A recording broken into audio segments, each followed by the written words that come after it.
Demon-Kissed, Chapter 5. The rest of the kids echoed the twins, and Isaac sighed. "Fine, but if I need my other form, you can kiss the backpack goodbye," he said. Then his form shimmered, and he was suddenly humanish again. He glared at me for a moment, then shrugged the pack on and left the tent. Sighing, I looked at the kids and said, "You know what to do while we're gone, and I expect it to be done when we get back." A chorus of "Yes, Mom" met my words, and I smiled, then left the tent. I looked around, and, spotting Isaac at the other end of the camp, headed that way. He had his arms crossed, and looked ready to bite my head off when I reached him. I slowed my steps when I was 2 yards away from him, and thought of something to say that might make him happier with the situation. "You know, you probably won't need your demon form," I said, sliding my other arm into the strap of my pack and adjusting it so that it fit snugly on my shoulders. Isaac snorted and glanced at me from the corner of his eye as I came up beside him. "That's easy for you to say. You don't have the feeling that this trip could get nasty," he said, and started walking quickly away from camp. I stood there for a moment, staring after him, then ran to catch up with him. "Why didn't you tell me you had a bad feeling before we left camp?" I said breathlessly when I caught up with him about a block away. He shrugged, but didn't slow down. "Isaac, why didn't you tell me you had a bad feeling?" I said, and grabbed his arm. His skin burned my hand, and I let go with a yelp, then shook out my hand to try and alleviate the pain. He stopped walking and turned to look at me. The growing sunlight cast his eyes in shadow, making them glow an eerie dark yellow color, and giving his face an evil look. I took an involuntary step back, then forced myself to stop. Isaac was my friend. He wouldn't hurt me. Not intentionally, anyway. "You know, I'm half prophetic demon, right?" he asked, his voice a demonic growling hiss. I swallowed and nodded. Isaac closed his eyes and took a deep breath, then released it slowly. When he opened his eyes again, the glow was gone and his features were normal.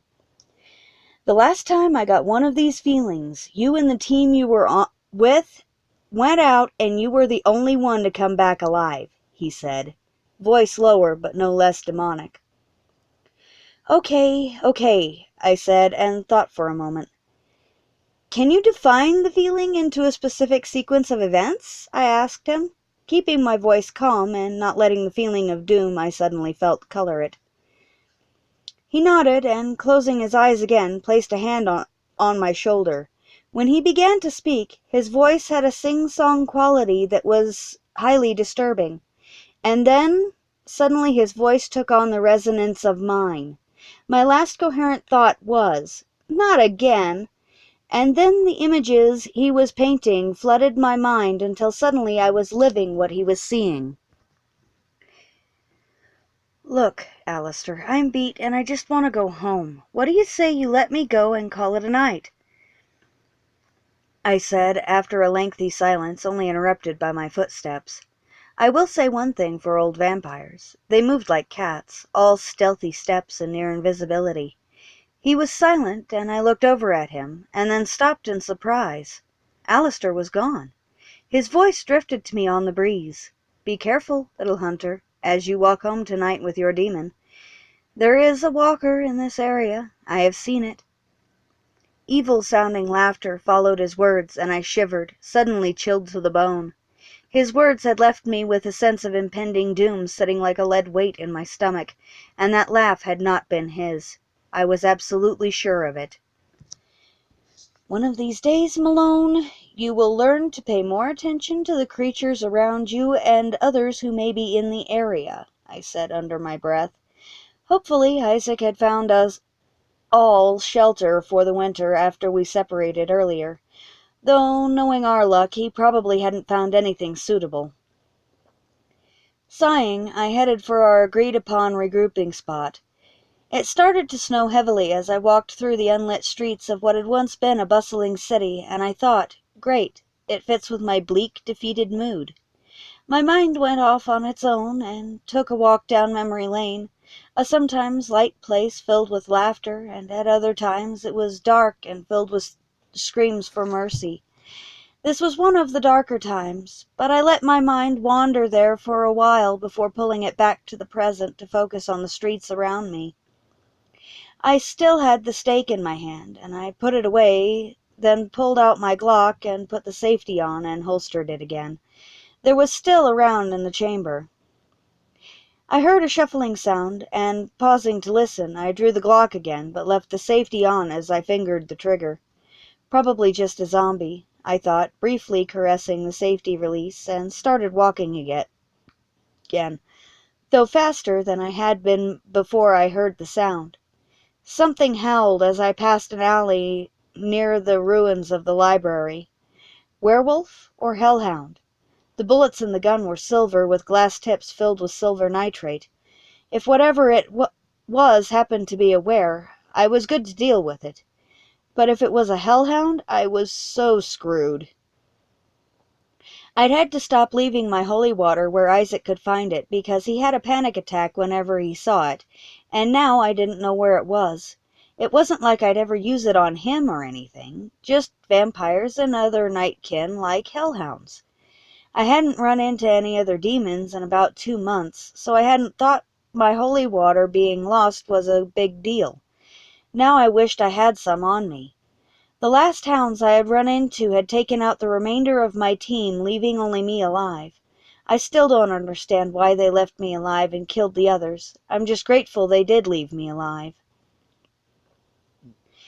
The howl sounded again, and then it was followed by raucous laughter and more howls. Werewolves. Drunk werewolves, by the sound. I relaxed a little, but kept my gun out. The wolves had to have been drinking quite a lot for a long time to be as drunk as they sounded. I passed another alley and heard the human voices in the group raise in song. Gah! MacLeod Murray's pack, I thought, as distinctly Scottish accented lyrics drifted toward me on the breeze. I stopped walking and looked down the alley I was just passing. At the end of the alley, someone had built a trash-fueled bonfire, and a group of 7 wares, both in human and animal form, were standing around it.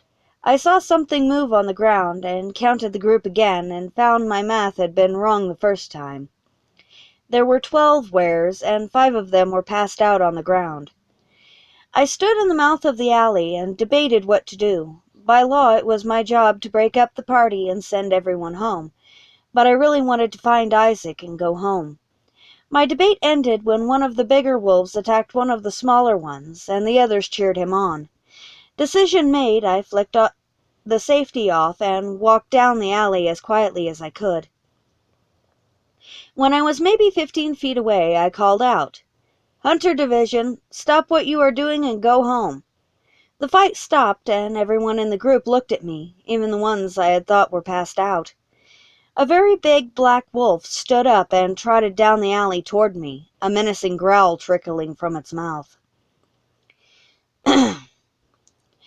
"Mac, control your pack. I know you're here somewhere," I called out as I leveled the Glock at the wolf's head and prayed he wouldn't make me shoot him. "Stand down, John," a deep voice called out, and the wolf stopped and shook its head, then started walking again. I started pressing down on the trigger, fully prepared to kill the wolf before it could get within striking distance and kill me. The voice sounded again, this time from right beside my ear. "Ease down, Malone. I don't want to have to kill you in retaliation," it said softly. "I'll ease down, Mac, when your boy there stops walking," I said tightly. "For Christ's sake, John, do you want to die?" he asked, stepping around me and right into my line of fire. The wolf growled louder and crouched. Suddenly his skin started rippling, and the smell of dead things filled the air around us. Mac gagged and coughed. "MacLeod, I don't think that is your wolf anymore," I said gently, and pushing him out of my way so I had a clear shot of at my target. "What the hell is that thing?" someone yelled. The other wares were backing down the other end of the alley and escaping away from the thing in front of Mac and me. The creature was 8 feet tall and made of what looked like machinery and a corpse. Mac's voice jarred me out of just staring at the thing in remembered horror and into backing down the alley the way I had come from. "What is that thing, Malone?" he asked. "It's a walker, Mac," I said, then added quietly, "I so need a bigger gun." "The things you mentioned in your radio broadcast a few weeks back?" Mac asked. "Yeah," I answered, reaching my left hand over to him to pull him after me out of the alley. The vision suddenly faded, and I was once again standing in the brightening sunlight in front of Isaac on the sidewalk. As the vision faded, a monster headache set in on top of the one I already had, and threw a bit of dizziness in to make things interesting. I felt sick to my stomach because of the pain, and tried not to wish very bad things on the only friend I had left. I wish Geo would hurry up and come back, I thought, and pushed the memories of Jace, Merrick, and Lucy to the back of my mind. No need to wish for the world here. Besides, 2 of the 3 were very dead and wouldn't be coming back, I thought, feeling my chest tighten. "Aaron, are you all right?" Isaac's voice seemed too loud to me, and I winced. "Aaron, answer me, damn it! Are you all right?" he said again, and shook me a little this time. "I really wish you wouldn't drag me into your visions with you," I said, putting a hand on my screaming head. After a minute, the pain receded to a throbbing ache that seemed to be located behind my left eye. Rubbing that eye, I glared at him. He gave me a sheepish smile in return, and, stepping back, mumbled, "Sorry about that." "I know it's one of your powers, but damn, I wish you'd keep it to yourself," I said, turning and walking down the sidewalk. Every step shot new fissures of pain through my head, and new waves of dizziness washed over me every few seconds. When I stumbled, Isaac caught and steadied me. I glared at him again, and he glared back this time. "I said I was sorry," he said, then added, "and you will note that I pulled you out when I realized what happened." I mumbled something uncomplimentary in response and pulled my arm out of his grip. "Look, I can't control the visions, and I admit I shouldn't have pulled you into it like I did, but, Aaron, I needed you to understand the danger we could be facing out here today," he said, frustration lacing his demonic tones, making it sound for the world like he was piling curses on my head instead of explaining his actions. "Isaac, I understand why you pulled me into the vision. I even applaud you for it. I'm just saying that I wish you hadn't, that's all," I said, then grabbed the wall next to me as another wave of dizziness washed over me, adding when it passed, "And the reason for wishing you hadn't is that every time you do, I end up feeling like I'm going to throw up or fall down." "I am sorry you feel sick, Aaron, really," he said, running a hand through his hair. "I'm fine now. Do you think we should split up like we planned earlier?" I said. "You mean to keep the vision from coming true?" he asked, and I nodded. We walked in silence while he thought about it, and weighed the possible outcomes of such an action like he always did. "I don't think us sticking together is going to change the vision, so I think we should split up like we planned. We'll cover more ground that way," he said after a while. "Okay, but if I run into any trouble, I want to be able to contact you," I said, pulling a comlink out of my backpack and holding it out to him. He rolled his eyes, but took it. "I don't even know how to use this thing," he grumbled, looking at it dubiously. "Here, I'll help you put it in," I said, taking it back and adding, "Lean down so I can reach your head." Still grumbling, he did as I asked. After I got the comm attached to his shirt and inserted into his ear, he said, "It feels like I have a bug in my ear." "In a way, I guess it is kind of like a bug. One that lets us talk to each other," I said, pulling a second comlink out of my pack and putting it on. Don't we need to test these things to make sure they work? Isaac asked when I was done. Nodding, I showed him how to use it, then sent him down the block, telling him to speak quietly into the link when he was about halfway down. A few minutes later, assured that the links were working properly, we split up, Isaac going uptown and me going farther downtown where I had seen houses that looked like they didn't need a lot of repair. When I reached the street I thought they were on, however, I discovered that none of them were suitable, and I decided to look closer to the old business district, Mac's territory. The warehouse district was also an option, but it was Alistair's territory, and I preferred not to be too close to that temptation. Whether I wanted to avoid tempting him further, or if I was just chicken, I wasn't sure. Perhaps I could find a place on the border between the two territories? The day got a little warmer as the hours passed, and I made my way from 42nd Street to 34th and Vine. From here I could enter either territory. I would save Mac's territory for later, though, as I already had something to do there tonight. Turning left, I headed down Vine Street and started my search. Most of the houses here were either occupied or in need of more repairs than we had time to make them in, and as I continued to look, I came to the disheartening conclusion that none of the unoccupied homes could be made livable in time. It was a little after noon when I entered Alistair's territory, and I found several prospects almost immediately. After a couple of hours searching and a thorough inspection of each building, I found 5 warehouses that would make excellent permanent home bases, and 3 that needed minor repair work that could be used as supply storehouses. After another hour of looking around, I found a 3-story home near the warehouses that we could move everyone into immediately, and still have room left over for Isaac and I to each have a weapons room to ourselves. As I left Alistair's territory, feeling like I had accomplished what I had set out to, it started to snow, large, delicate flakes that made a hissing sound as they fell. Lovely. Now not only am I cold, I'm going to be wet as well, I said into the comlink as I rubbed my arms at around 4 p.m., and wished that I had my jacket. You're the one who wanted to come out here today, Isaac said. Yeah, and I found several places that I want you to check out, I said. Where? Maybe I can get there now, he said. Warehouse district, lanes 4, 5, and 6, I said.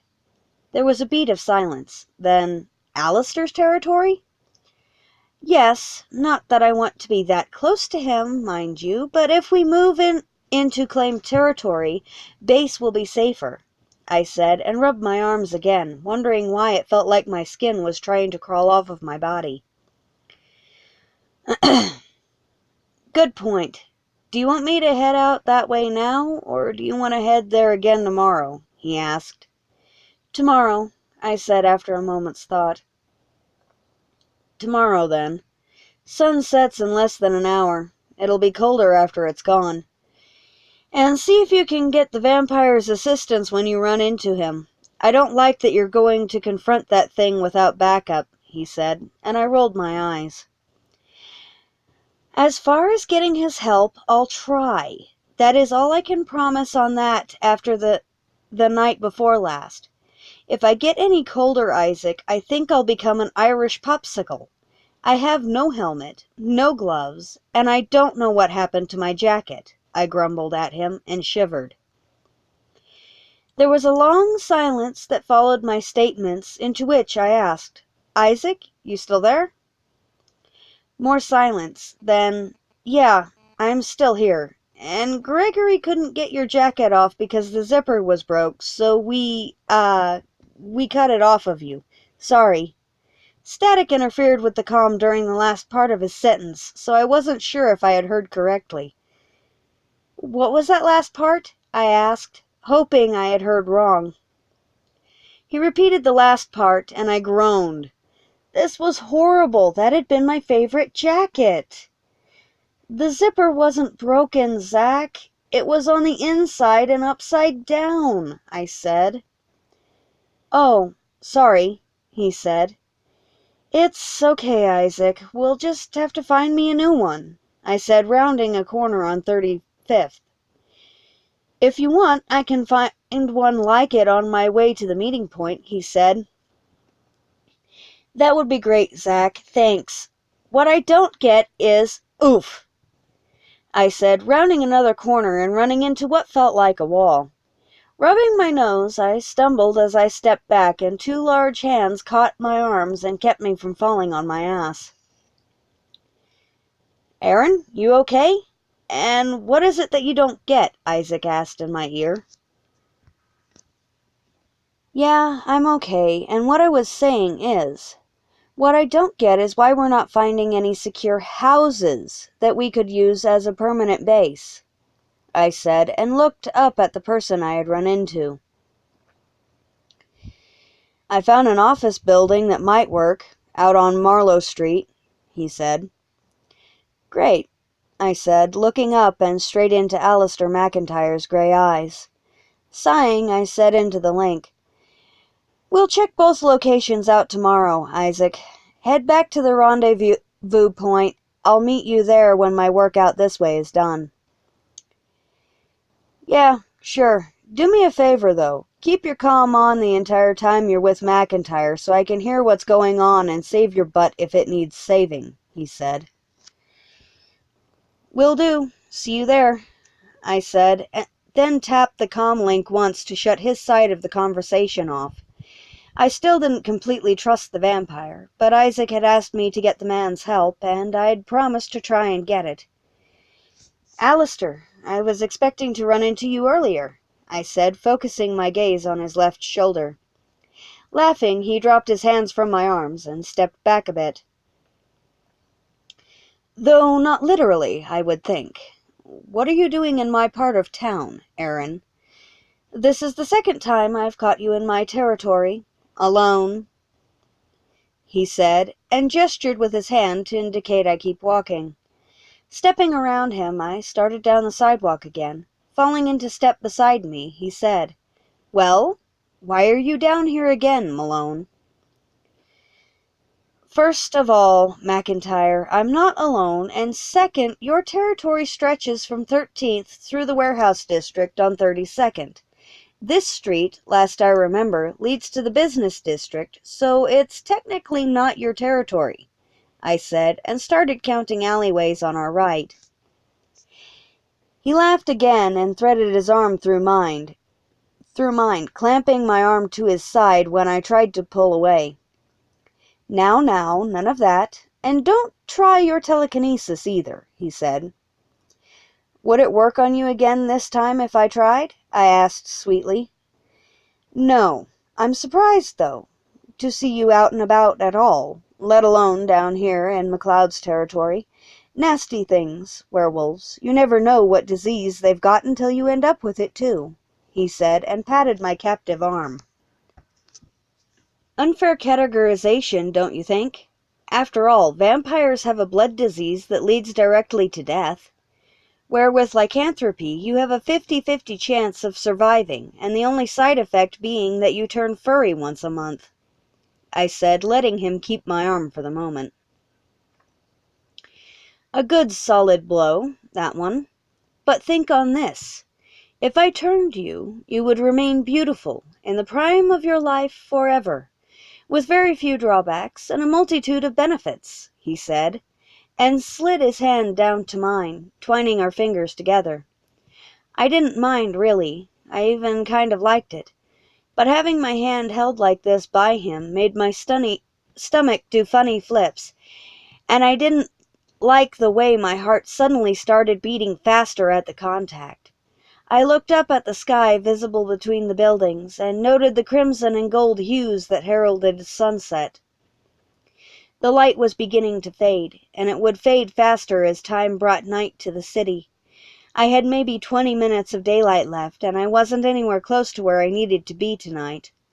As we walked, I thought about what I was about to do, and the more I thought about it, the more I just wanted to get get in and out of Mac's territory as quickly as possible. Eternal beauty, immense strength and speed, increased psychic power, and the ability to change my form at will being the benefits? I asked distractedly, tugging experimentally at my hand. His fingers tightened on mine, and I frowned. I didn't need my left hand right now, but I would soon. Precisely, my dear. Just think of the things you could do, Alistair said, smiling slightly. But what about the drawbacks, Alistair? The aversion to strong sunlight, the weakness to fresh water, and the destruction that a true believer of any faith can cause with any holy item. And lest you forget, Alistair, I have hunted and slain enough vampires to know that they are not immortal, I said, and dragged him across the street to the alley on our left. I never said you would be indestructible or even truly immortal, now did I? He said. True, but you neglected to mention the cons of being vampire. You just stated the pros of being one, I pointed out, then asked pointedly, could I have the use of my hand back, please? Of course, he said, and released my hand, then said, if you will recall, you were the one to list all the benefits. I just agreed. Waving his statement away, I stepped into the alleyway and pulled a small pair of night vision goggles from a pouch on my belt. I didn't think they'd be any more help this time than they were the last time, but I could use them until I reached my destination. Slipping them on, I activated them, then unzipped my camouflage vest so I could get to all of my weapons easily. Flicking the snap on my holster open, I wished once again that I had brought one or two of my bigger guns. Perhaps one of my machine guns, or both of the shotguns. Yeah, the shotguns would have been nice, but I hadn't brought them. All I had was my Glock, 2 Browning handguns, my crossbow, a machete, 9 silver stakes, 10 knives, a 50 cal rifle that I had slung across my back under my backpack, and 4 grenades, 2 of which were holy. The Glock, the bow, the stakes, 8 of the knives, and the grenades I had brought with me. The rifle, the machete, and Browning handguns I had pilfered from a sporting goods store just off the main drag shortly after Isaac and I had split up. Unfortunately, the store's supply of shotguns, if the place had had any to begin with, was depleted to just a few shells I had found in the back of a drawer behind the counter. Those shells, 5 in all, were in one of the leg pockets of my cargo pants. There were 4 other items I had taken from the store. 2 Bowie combat knives, and 2 more boxes of ammo. I had also taken the sheaths and holsters to the weapons, and all 4 of them were within easy reach. The guns were strapped to my thighs, the knives were strapped to my calves, and tucked into my boots. 4 of the other 8 I had brought with me were in a harness under my shirt, and 4 were strapped to my forearms under the sleeves. I had the 9 silver stakes tucked into loops on my belt on the left side, the grenades were strapped with Velcro to my belt on the right, and the machete was in a sheath hanging from my belt and back and down my right leg. I had my bow on a strap across my chest, my Glock was holstered at my left hip, and the rifle was on a sling under my pack. I was as armed as I could get and still move freely, so why did I still feel naked and defenseless? Oh, that's right. Isaac had told me through a vision that I was going to run into a walker. God, I needed to start carrying bigger weapons and more firepower than I normally would. The problem with carrying that much artillery, though, was the simple fact that I couldn't move fast with that much weight on my back. When dealing with the supernatural, speed was all that would keep you alive. Shrugging my shoulders to resettle my backpack, I checked the locations of everything again and discovered that I couldn't reach the rifle. Sliding the pack off, I took the rifle and laid it on the ground, then put the pack back on. That done, I slid the rifle on its sling over my head and right shoulder. Aware that Alistair was intently watching everything I did, I practiced drawing everything again. Knives, stakes, handguns, machete, grenades, the small crossbow, and rifle. Satisfied that I could reach everything, I began checking the clips in the guns. I put fresh clips for the handguns in a pocket of my vest, and 10 rounds for the rifle in my right front pocket. Locked, loaded, and as ready as I was ever going to be, I took a step toward the other end of the alley, and Alistair caught my arm, halting me. "Where are you going, Malone, that you need so many weapons?" he asked softly. "If I told you, would you care?" I asked, shaking his hand off my arm, and turning to face him. "That is an unfair question. You know very well that I would care. Now answer me," he said, and crossed his arms over his chest. Shrugging, I waved him down the alley. "I doubt you'll stay with me for long after I do, but I'll tell you where I'm going and why," I said, and started walking again. As we walked, I told him about the vision. When I got to the part about the walker, he stopped and grabbed my arm again.